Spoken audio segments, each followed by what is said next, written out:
Le contexte, franchement, j'ai vraiment beaucoup de mal, comme tout le monde, à me projeter. On n'a aucune idée des prix de vente, etc. Et c'est là où on revient toujours à l'objectif de départ.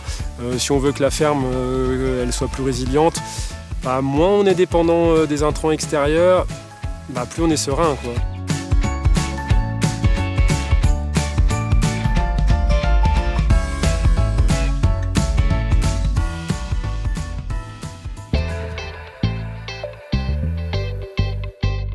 Moi, je m'appelle Benoît Gobin, je suis installé sur la ferme du Petit Pucé depuis début 2022. Donc c'est une ferme de polyculture élevage.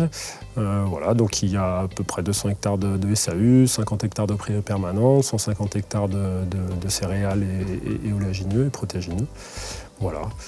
Lorsque je me suis installé, l'objectif était vraiment d'aller vers une agriculture plus respectueuse de l'environnement.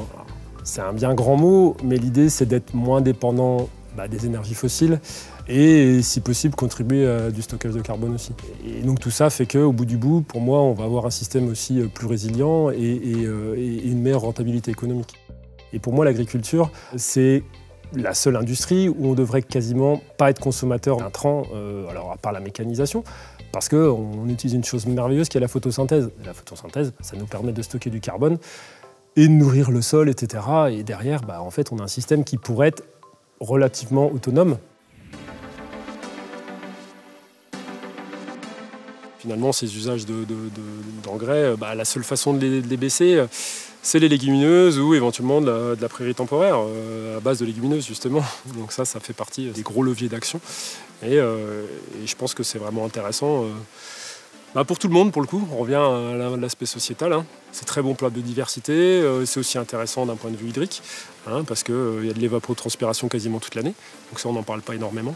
On aurait des couverts permanents sur de plus grandes surfaces, on régulerait beaucoup mieux les cycles de l'eau. Moi, à la limite, le rendement n'est pas la question. La question, c'est la marge à l'hectare. Si je fais 1 tonne de blé en moins, mais que j'ai une marge identique, peu m'importe de faire 9 tonnes de blé ou 10 tonnes ou 8 tonnes. L'idée, c'est de gagner ma vie et le faire aussi dans un système où je m'y retrouve, où je me sens bien.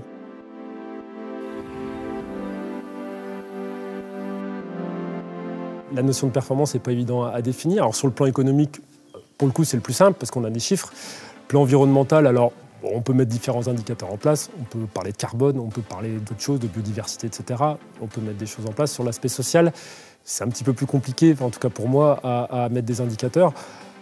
Ça pourrait être l'emploi autour de la ferme, des choses comme ça. C'est plus difficile à mesurer.